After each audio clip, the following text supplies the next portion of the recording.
people sure can't protect themselves from the likes of us. They came after us. We have to hit them back hard. So apparently the biggest threat to Earth isn't aliens, monsters, or Darkseid. It's the people who keep saving the planet. Who knew superheroes could be so inconvenient?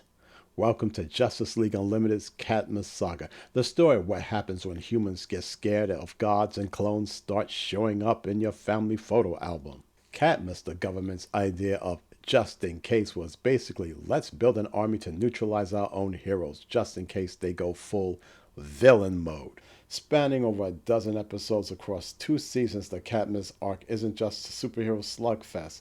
It's a mediation on power, paranoia, and the fragile trust between heroes and humanity.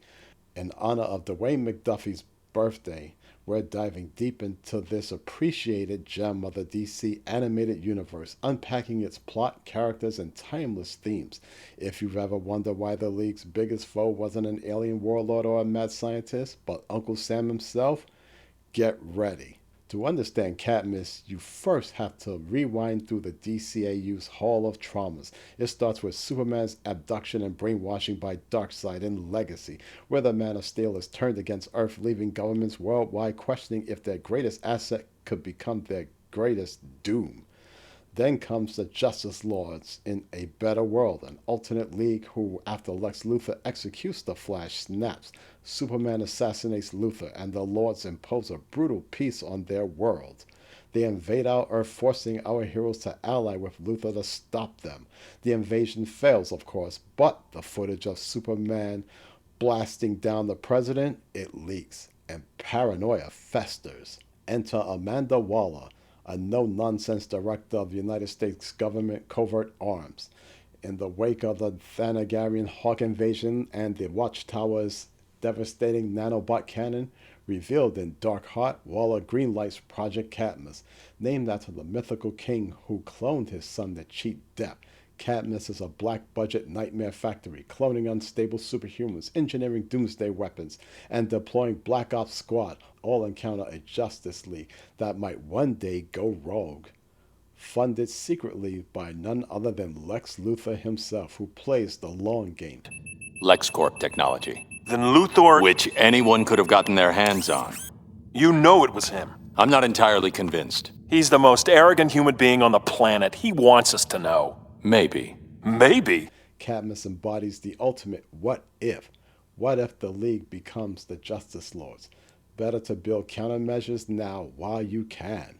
The arc kicks off in fearful symmetry, where Supergirl's nightmare reveals her clone, Galatea, a ruthless assassin programmed to kill. The question, that faceless conspiracy nut with a fedora and a conspiracy corkboard starts sniffing around. He's the perfect foil, the paranoid everyman against godlike heroes. By ultimatum, Cadmus unleashes the Ultimen, knockoff League teens with who goes haywire from genetic flaws.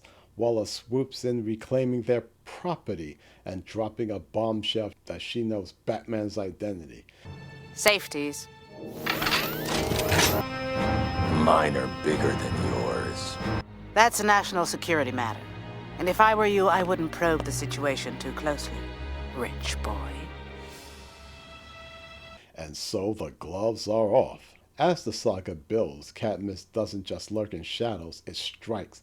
In the Doomsday sanction, disgruntled scientist Dr. Milo unleashes his masterpiece, a clone Doomsday, engineered solely to rip Superman apart. The Man of Steel barely survives, banishing the monster into a tomb of molten lava. But the real gut punch? The League unanimously vote to send him into the Phantom Zone forever, because it's the more humane thing to do. Bruce, ever the contingency planner, sees the government's fear mirror in his own distrust of Clark. What? Come on. Passing judgment like gods, with our superpowered army and our orbiting death ray. Cadmus is right to be scared. Cadmus' playbook diversifies mysticism, division, psychological warfare, Hugo Strange probing minds, and deniable ops via Suicide Squad 2.0, Rick Flagg's Task Force X, villains like Deadshot and Captain Boomerang infiltrating the Watchtower for alien armor. They succeed, but at what cost? Plastique's left bleeding out, literally, a human reminder that Cadmus chews up his pawns. Character arcs shine here. Superman, once the unshakable Boy Scout, grapples with his limits. Lois Lane warns him of public backlash. The League's too powerful. People feel helpless, but he brushes it off. Cadmus forces the mirror. In Clash, Luthor's construction of Model City manipulates Superman into trashing it, but not before getting into a long-awaited serious brawl between Superman and Captain Marvel. Clark's arc peaks when he decides to abandon the Justice League, shouldering the blame to protect the world from itself. Its peak Superman, selfless but heartbreaking. Supergirl faces her dark half in Galatea, a speed-grown killer whose loyalty fractures under stress. The Question, after uncovering the Justice Lord's footage, goes rogue. He tries to assassinate Luthor to save history, gets captured, and endures Dr. Moon's waterboarding. Superman and Huntress rescue and question authority. Is electric. Clark defying orders, only to mix it up in another intense brawl, but this time it's between him and another captain, Captain Atom. It's the spark that ignites the powder keg. Green Arrow, the street-level conscious objector, humanizes the League. He argues Cadmus isn't evil, just terrified humans playing defense. Do for people what people can't do for themselves. The people sure can't protect themselves from the likes of us. His pleas to Superman: fear makes monsters of us all. And Batman, he's the Ark's dark heart, respecting Waller's ruthlessness because he gets it. Their boardroom standoff in Doomsday Sanction is chess master pawn. The fuse burns to flashpoint. Superman's rescue triggers Luthor's masterstroke. He hacks the Watchtower, firing his cannon on Cadmus HQ, evacuated just in time. Of course, the world erupts in outrage. The founding seven surrender to the president.